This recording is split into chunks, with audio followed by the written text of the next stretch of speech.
há um capítulo que é justiça. Há uma carta de tarô, é justiça. Mas não é justiça, é a justiça. E ele explica muito bem que não é justiça, é a justiça. E ele vai buscar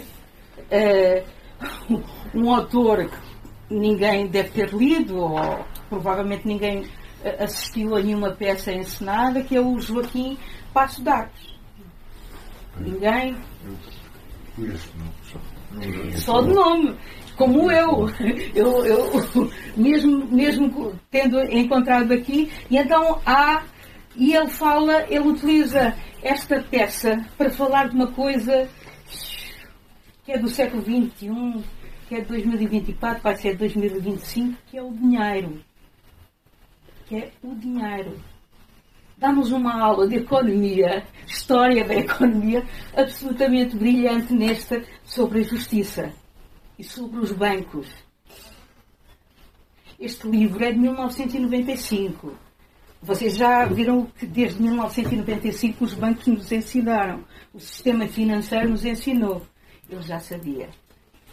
Ele já sabia em 1995, quando, aliás, são 30 anos. Estamos a celebrar 30 anos deste livro. A justiça.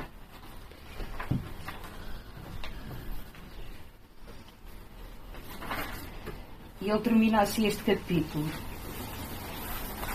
É um pouco...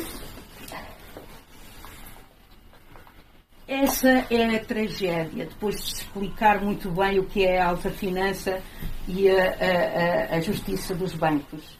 Aquilo que o sistema financeiro. Essa é a tragédia. E a comédia também, na medida em que foi o indivíduo, o autor dos deuses, que o esmagaram. O braço da justiça é o braço da finança, não o de Deus ou do homem.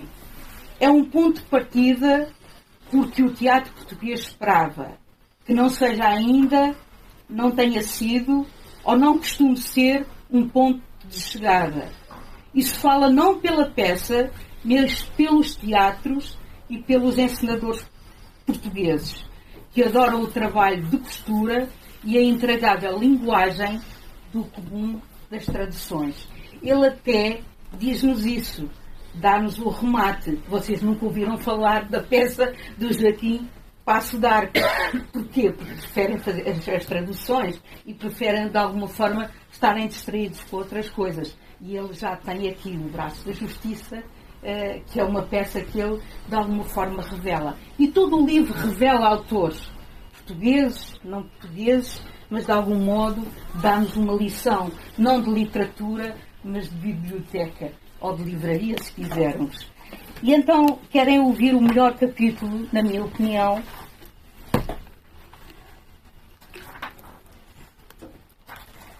Outro muito divertido é o Carro Triunfal, em que ele fala de um funcionário. Um funcionário que quer funcionar. Nietzsche sabia disso, dessa câmara de tortura que é o labirinto, porque ele depois, para situar o que é a nossa burocracia e os nossos funcionários, ele vai até ao Minotauro, até ao labirinto. Nietzsche sabia disso, dessa câmara de tortura que é o labirinto visto da perspectiva do Minotauro. Isto é, do que está simultaneamente no centro e do outro lado. E resumo com 2 versos. Conhecedor de ti mesmo, carrasco de ti mesmo. Na minha metáfora, os examinadores, que estão a examinar um futuro funcionário, levantaram-se nesse momento, cumprimentam o candidato, chamam já caro colega. Um deles pergunta: e agora, o que vai fazer? Concorrer à administração pública, diz o candidato. Outro exame, portanto, diz o examinador. Claro, responde o candidato, aliás, colega. E portanto, já estão a ver que ele parte do labirinto para nos deslumbrar o que é o processo da administração pública e da burocracia. Querem fazer perguntas? Façam. Não querem